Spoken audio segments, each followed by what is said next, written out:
señor presidente de la Real Academia de Medicina de Salamanca, señor presidente del Colegio de Médicos de Salamanca, señor decano de la Facultad de Medicina, queridos padrinos de la Academia de Alumnos Internos de Medicina, profesores de la Facultad de Medicina, alumnos internos académicos, señoras y señores. Del médico que no sabe más que medicina, tengan por cierto que ni medicina sabe. Estas palabras del doctor Letamendi fueron la semilla de la que nació la Academia de Alumnos Internos de Medicina de Salamanca, en el sentido de ahondar en el conocimiento médico, y no solo médico, pero de interés para los que ejerceremos esta humana profesión. Tras varios meses de trámites y duro trabajo, hoy podemos hablar de esta realidad. Sin embargo, comprenderán que no siempre resulta sencillo aunar una fantasía con la realidad, y mucho menos materializarla. A pesar de ello, hemos contado con una aliada tremendamente fuerte y eficaz, la ilusión. La ilusión de que tras la vocación de médico también existe la vocación del estudiante con interés por saber. La ilusión de que el saber no solo está en los libros, y la ilusión de aplicar nuestros modestos conocimientos a la práctica clínica y experimental en beneficio de nuestros futuros pacientes. En el ámbito médico llamamos anamnesis a la entrevista con el enfermo, a la recogida de datos sobre la dolencia, en definitiva al interrogatorio médico. Esta recogida de información evoca a Platón, el cual afirmaba que existe un conocimiento previo que se anticipa a la percepción. Pues bien, ese conocimiento previo es el que se transmite en la facultad, pero existen muchos otros matices que hacen verdaderamente fructífero el encuentro con el enfermo y son los que esta academia quiere aportar a sus miembros. Es por ello que como academia, en el sentido más literario de la palabra, esta entidad ha nacido como una sociedad de alumnos internos de medicina por oposición, con el firme propósito de divulgar el conocimiento científico médico y profundizar en él, de forma que todos sus integrantes participen de esta actividad. Igualmente, se pretende salvaguardar la figura del alumno interno, figura muy antigua en algunas facultades de medicina españolas, que con los años ha visto mermada su notoriedad. Afortunadamente, ahora sabemos que esto no va a perderse, y la Academia brindará un paraguas amplio ante la lluvia de desmotivación y abandono que haya podido surgir en el transcurso de los años como alumno interno académico. No quiero decir con esto que la lluvia siempre sea mala, tampoco la de hoy, la cual reafirma la fuerza con la que este brote crecerá y crecerá para ofrecer a las generaciones venideras de alumnos internos académicos el respaldo incondicional y el aprovechamiento en su práctica experimental o clínica, así como académica de las áreas que correspondan. En este contexto de divulgación y amparo científico, la Academia colaborará en la gestión del acceso de alumnos aspirantes a ser internos y organizará periódicamente sesiones científicas con casos clínicos y mesas redondas elaboradas por los propios alumnos internos y sus tutores, encuentros que sin duda enriquecerán la biblioteca moral y científica de todos nosotros. Como pueden ver, no hemos inventado nada nuevo, no hemos hecho sino potenciar unos recursos previos que esperaban latentes la fresca lluvia que antes les comentaba, la de hoy. Finalmente, no puedo terminar esta intervención sin agradecer a la Universidad de Salamanca y a la Facultad de Medicina su colaboración e implicación con este proyecto, al resto de la Junta Directiva, por sus horas de trabajo y sacrificio aún en época de exámenes, a la Real Academia de Medicina de Salamanca y al Colegio de Médicos por colaborar y su gran interés en esta empresa y su cobijo, a la Academia de Alumnos Internos de Medicina de Valladolid, por ser la hermana mayor de esta Academia de Salamanca, al Grupo CTO por su colaboración en este acto y su dedicación con los alumnos académicos, con los que colaborará aportando una beca y distintas charlas de orientación MIR, a los profesores de la facultad que han colaborado y colaboran con la Academia, a la Delegación de Estudiantes de Medicina por el granito que también han aportado, a nuestros queridos padrinos, los profesores Bataner, Cruz, Díez, profesor Lasso, profesor Lozano y profesor Llorca, por su comprensión, apoyo, ilusión y sobre todo por todo lo que nos ayudarán en un futuro cercano. A todos ustedes, familiares y amigos, por su asistencia a este acto, de verdad gracias. Y finalmente a los protagonistas de esta historia, vosotros, los alumnos internos académicos de medicina. Los que terminamos el grado nos iremos, pero tendremos presente la academia. Cuidadla bien, aprovechad las prácticas, estudiar y aprender. El cansancio y la falta de sueño son temporales, la satisfacción para siempre. Muchas gracias.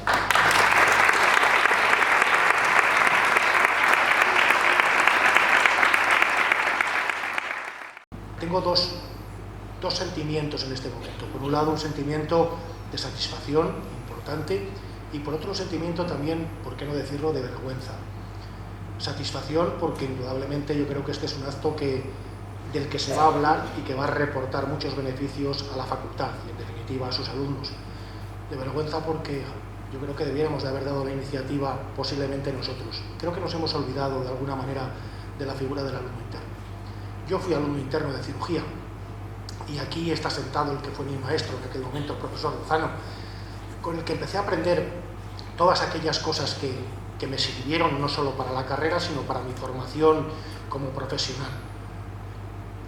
Algo hemos hecho mal, posiblemente la estructura social, posiblemente la estructura de contratación en los hospitales, determinadas normas de obligado cumplimiento que impiden que un alumno realice determinadas funciones, como es lógico con un paciente, pero algo hemos debido de hacer no del todo bien para que hayamos perdido ese concepto del alumno interno. Concepto que es imprescindible hoy día en una facultad moderna. No nos olvidemos, aunque sea un concepto y una idea muy antigua, es una estructura primordial para el desarrollo de una buena docencia, de una buena educación.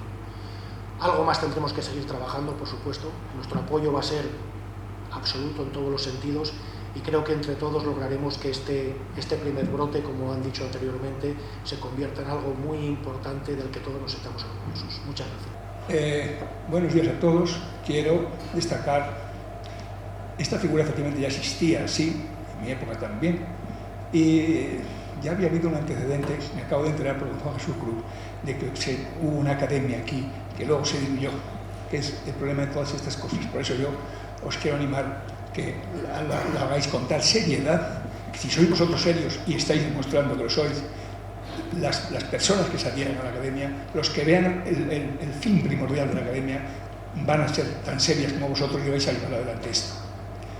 Se ha hablado, en los estatutos ya lo dice también, y el nuevo presidente de la Real Academia, de la Academia de Alumnos lo ha dicho en varias ocasiones, ha pronunciado la palabra conocimiento. Es fundamental en cualquier orden de la vida, pero en el nuestro es más. Porque al médico se le vigila, se le controla, se nos quiere mucho, pero en cuanto tenemos el más mínimo fallo, se nos ataca. Entonces, si tenéis el conocimiento, si tenéis la sensación de científico y humano, científico y académico, a veces se critica la palabra academia en el término academicista con una cierta notoriedad de no darle el valor que tiene. Se dice a veces, es un pintor demasiado academicista. Yo no sé por qué esa denotación no buena de la palabra academicista. Cuando habéis cogido la palabra academia, sabéis el compromiso que habéis adquirido. Es muy importante pertenecer a una academia. Y es muy importante pertenecer a una academia en la Facultad de Medicina de Salamanca. Lástima que Valladolid se nos haya puesto por delante. Pero bueno, ya más cosas nos superan. No importa.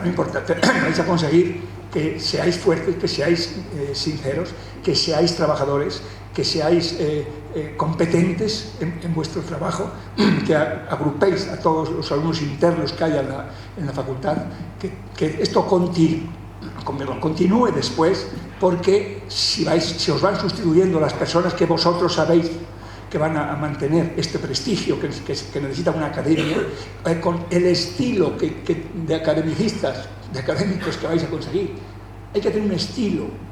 El médico necesita un estilo. No solo ser un buen médico, lo ha dicho también el presidente. No solo saber de medicina, sino que hay que saber de más que de medicina.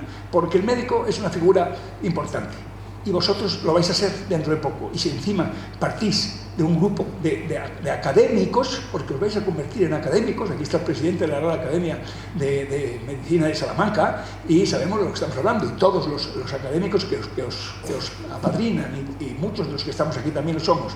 Es uno de los mayores orgullos que podemos tener, porque vosotros ya vais a empezar, de bien jovencitos, a ser académicos, mantener este prestigio, mantener un estilo,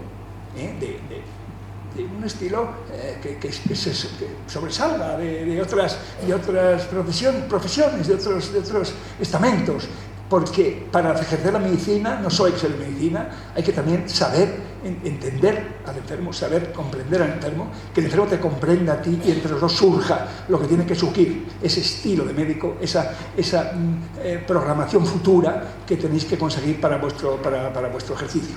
Que todos los alumnos que vayáis acoplando al grupo sean y sepan que es muy serio lo que estáis haciendo y que os lo agradecemos mucho y que yo os deseo mucha suerte. Deseo en primer lugar agradecer muy vivamente a esta academia la oportunidad que me brinda de dirigirme a ellos precisamente en una sesión que pudiéramos llamar inaugural. Más específicamente agradezco a Raúl Antúnez su invitación, luego como presidente de la Real Academia de Medicina de Salamanca, pero quisiera dejar claro desde este mismo momento que no pretendo para nada estar aquí como hermano mayor, sino únicamente para ofrecer de todo corazón y además sin ningún tipo de reservas nuestra colaboración a la recién creada Academia de Alumnos Internos, a la que, volveré a decirlo, pero lo digo ya, les deseo toda clase de éxitos. Sin embargo, creo necesario incidir en dos aspectos que considero importantes en este acto fundacional. ¿Qué fueron las academias y qué fueron los alumnos internos? Y observad que hablo en tiempo pasado, ¿qué fueron? Porque el papel de lo uno y de lo otro en el momento actual está por reelaborar. La cultura occidental a la que pertenecemos tiene dos fuentes básicas, una es la cultura clásica grecolatina y otra es la tradición judeocristiana. La síntesis de ambas se logró a lo largo de la Edad Media y del Renacimiento y se logró fundamentalmente en las universidades. Las universidades tuvieron un papel decisivo, digamos, en esta creación de la cultura occidental. Pero con el tiempo, ya metidos en la Edad Moderna, las universidades no supieron asimilar el ritmo de creación de ciencia y de conocimiento, que sobre todo a partir de la Revolución Científica en Inglaterra en el siglo XVII se iba produciendo. Las universidades quedaban como un mero depositario de saberes antiguos y por lo tanto es entonces cuando empiezan a florecer las academias. Porque estas eran entidades dedicadas al conocimiento útil y no al conocimiento canónico, por así decirlo. Así nos encontramos que nos puede parecer disparatado que en la universidad nos enseñara la lengua española. Por eso Felipe V tuvo que crear una academia, la Real Academia Española, para que velara por la lengua española. Tampoco se enseñaban en las universidades, por raro que nos parezca. En las facultades de Derecho tampoco se enseñaban las leyes del reino, se enseñaba meramente el derecho romano y el derecho canónico. En medicina únicamente pues hablaba de los textos hipocráticos, de Avicena, etcétera, etcétera, pero estaban completamente al margen de los grandes progresos que la medicina tenía por aquel entonces, como por ejemplo por la circulación mayor de Harvey, o la obra de Van Helmont, o la obra de Sydenham, o la obra de los grandes médicos de los siglos XVII y XVIII, quedaban fuera de las universidades. Y este fue el papel de las academias. Las academias son las que reconocen todo este acervo que se iba generando como conocimiento útil y lo van incorporando.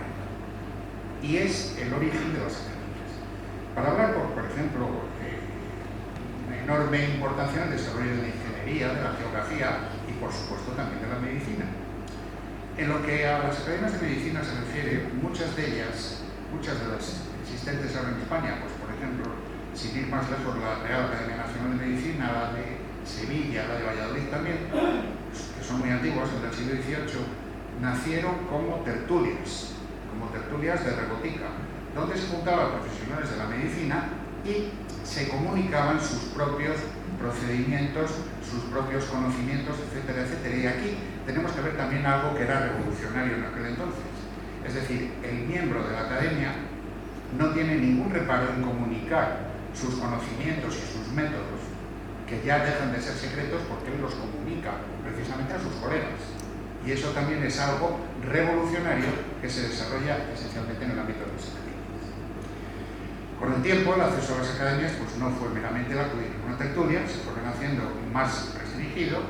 Por ejemplo, durante todo el siglo XIX, una gran mayoría de las grandes comunicaciones científicas del siglo XIX tomaban la forma de una comunicación a una determinada academia. En Inglaterra, la Royal Society, por ejemplo; en Francia, tanto la Academia de Medicina de París como la Academia de Ciencias de París son las que recibieron, pues sin ir más lejos, toda la obra de Pasteur fue publicada en forma de comunicación sobre las academias. Es decir, las academias en esto tuvieron una enorme importancia y pertenecer a una academia, pues un poco en el sentido que nos ha recordado el presidente del Colegio de Médicos, fue un signo de distinción profesional pertenecer a una academia. En cuanto a la institución de los alumnos internos, también tenemos que hacer algo de historia. La medicina hospitalaria en la que se desarrolla el aprendizaje actual de la medicina es una cosa relativamente reciente. Es decir, aquí en España pues podemos decir que prácticamente a partir de 1970, no antes, no estrictamente antes. Porque antes no había departamentos, había cátedras. Y los alumnos internos eran una cosa adscrita a las cátedras, no a los departamentos. Entonces había 2 alumnos internos por cátedra y la verdad que su función era entonces mucho mayor de la que podemos suponer ahora. El nombre interno procede, sobre todo del ámbito francés, de que los estudiantes de medicina eran realmente internos porque vivían en el hospital o en la facultad donde se desarrollaba su enseñanza. Había, yo os voy a hablar de lo que había aquí en la Facultad de Medicina de Salamanca, porque vamos, yo estudié en una época en la cual pues, esta institución estaba un poco en su apogeo. Había 2 alumnos internos por cátedra y entonces los plazos se cubrían por oposición, como ahora, pero vamos, las oposiciones a alumnos internos entonces eran un acontecimiento realmente notable en la facultad. Es decir, pues prácticamente se anunciaba una plaza de alumno interno y acudía toda la facultad a verla, más que nada por morbo, pero vamos, eran unos acontecimientos realmente masivos. Tener una plaza de alumno interno pues era una cosa que se valoraba mucho en el currículum vitae del alumno. Vamos, en caso concreto os puedo decir que vamos, yo lo alegué como mérito cuando consulté a cátedras y como tal se me admitió. Por otra parte eran plazas remuneradas. Teníamos una remuneración de 7 pesetas diarias. Naturalmente a las personas mayores nos encanta contar a los jóvenes la cantidad de cosas que podíamos hacer con una peseta, no digo ya con 7. Pero vamos, 7 pesetas es un poquito menos de 5 céntimos de euro entonces, pero nos daba para pagarnos nuestras cañas y nuestros vinos esa remuneración. Además tenía una cosa muy interesante, nos pagaban en la misma nómina que a los catedráticos de universidad, porque la plaza de alumno interno era una plaza oficial de la universidad. Y nos pagaban en la misma nómina, entonces ahí iba un mocoso como yo, ¿no? Y me encontraba con los catedráticos de entonces, y los catedráticos de entonces, perdonad que eran más catedráticos que nosotros, evidentemente sin ninguna comparación. Me encontraba yo allí en medio a cobrar mis 200 pesetas, dependiendo de que el mes tuviera 30 o 31 días, pues variaba o en febrero, lógicamente que cobrábamos menos porque cobrábamos 7 pesetas. 7 pesetas por día. Como ya he dicho, la oposición era objeto de atención por parte de toda la facultad. Y me atrevo a decir que las plazas de mayor prestigio, y esto no es hacerle la pelota al señor decano, las plazas de mayor prestigio eran las plazas de cirugía. Eran las de mayor prestigio, las de cirugía, pues por la sencilla razón de que el interno de cirugía era alguien que actuaba como ayudante de campo del catedrático desde el primer día. Y eran por lo tanto plazas muy, como ya digo, de mucho prestigio. Con el tiempo, una de las misiones de los alumnos internos fue constituir junto con otro alumno interno, es decir, 2 alumnos internos y un médico, por lo general recién licenciado y del campo de la cirugía, por ejemplo, recuerdo al doctor Pardal, por ejemplo, al doctor Angoso, en fin, a muchos de ellos, ¿no? Que eran entonces recién licenciados, ¿no? Y todo esto era el cuerpo de urgencias del hospital. Es decir, el médico y los 2 internos. Por otra parte, el médico, pues naturalmente advertía muy mucho a los internos que no le despertaran sin motivo grave y entonces, pues bueno, sobre todo para que empezaba las labores de alumno interno, aquello era un poco estresante. Por lo general, los 2 alumnos internos que hacían guardia se elegía uno que tenía tendencia quirúrgica y otro que tenía tendencia médica. También uno de ellos era veterano, es decir, ya llevaba varios años, y otro era novato. Siempre se hacía así en la lista de alumnos internos que hacían guardias. Yo fui alumno interno de la primera cátedra de anatomía y por esa razón se me consideraba quirúrgico. Debe ser por razones obvias, pero en fin, vamos. No quiero decir que yo tuviera el prestigio de los internos de cirugía, pero vamos, que se me consideraba quirúrgico. Naturalmente todo ha cambiado muchísimo desde entonces. El agente principal del cambio, no el único, pero el principal ha sido la enorme revolución de las tecnologías de información y de comunicación. Por eso, ahora estamos llamados a preguntarnos cuál es el papel actual de las academias y cuál es el papel actual de los alumnos internos en la medicina. Hoy los avances en la medicina los vemos en tiempo real a través de Internet. Y por lo tanto no necesitamos acudir a una tertulia a contar a nuestros colegas qué es lo que hemos averiguado en nuestra especialidad, porque ya todo el mundo se entera antes que nosotros. Por otra parte, hoy la enseñanza de la medicina corre a cargo de profesionales, cuya labor principal tiene lugar en el ámbito hospitalario. Y por lo tanto, disponen de toda una playa de personal facultativo, por lo que la utilidad predictiva del alumno interno pues, ha quedado bastante diluida. En ambos casos, sin embargo, hay un fondo común que en mi modesta opinión debe persistir.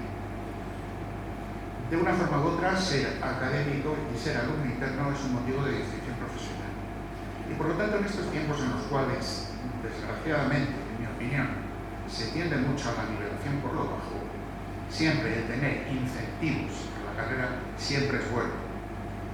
Y en una carrera en la que no lo olvidemos, es de entrada bastante selectiva como la medicina, nos tenemos que acostumbrar desde el primer momento a un ambiente selectivo, un ambiente de selección, a un ambiente que tiene que buscar la excelencia. Y yo creo que en ese sentido, la Academia de Alumnos Internos tiene una labor muy importante. Por otra parte, creo que una academia de alumnos internos puede ser un interlocutor muy bueno con las instituciones profesionales, bien sea el Colegio de Médicos, bien sea la Facultad de Medicina, bien sea otras instancias de representación estudiantil, como la Junta de Facultad o la Delegación de Alumnos, etcétera, etcétera. Sin, naturalmente, tratar de suplantar una de estas funciones, creo que una academia de alumnos internos pues, tiene algo que decir muy importante en este sentido. Por último, la academia de alumnos internos de medicina, al igual que la Academia de Medicina, deben de trascender del marco algo restringido de la facultad, de manera que sea un foco de propagación de la auténtica medicina científica dirigida hacia la sociedad en general. Es decir, hoy nos encontramos, por ejemplo, que la omnipresencia de las tecnologías de la comunicación hace más que nunca necesario el establecimiento de criterios científicos sólidos. En Internet hay mucha morralla y creo que es deber nuestro y es deber fundamentalmente de las academias y las academias de alumnos internos en este sentido tienen un gran papel que hacer a nivel de toda la universidad y no solo de la Facultad de Medicina para el establecimiento de sólidos criterios científicos para evitar el auge de las pseudomedicinas que tanto daño están haciendo. Y no quiero recordar casos, pero por ejemplo las actuales campañas antivacunas es algo que realmente me subleva. Creo que ahí hay mucho que hacer y mucho que trabajar en ese sentido.